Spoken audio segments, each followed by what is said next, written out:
आणि 30 ते 40 किलोमीटर वेगानं वाऱ्यासह मुसळधार पावसाची शक्यता आहे।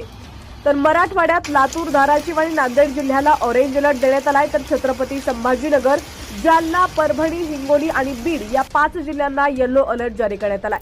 विदर्भात देखील पावसाचा इशारा देण्यात आलाय। विदर्भातील सर्व 11 जिल्ह्यांना येलो अलर्ट देण्यात आलाय।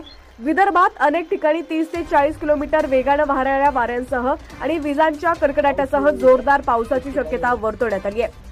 दरम्यान मागील 2 दिवस राज्यात अनेक ठिकाणी पावसानं उसंत घेतल्याचं पाहायला मिळालं, परंतु 27 सप्टेंबर ते 30 सप्टेंबर दरम्यान राज्यात मुसळधार पावसाची शक्यता वर्तवण्यात आली आहे। त्यामुळे शेतकऱ्यांनी आपल्या पिकांची, जनावरांची आणि जीविताची काळजी घेण्याचं आवाहन करण्यात आलेलं आहे। आता राज्यातील तुमचा जिल्हा कोणता आणि तुमच्या जिल्ह्यातील पावसाची काय स्थिती आहे ती देखील आम्हाला कमेंट्सच्या माध्यमातून नक्की कळवा। पाहत रहा HPN मराठी न्यूज आणि या बातमीला जास्तीत जास्त शेअर करा।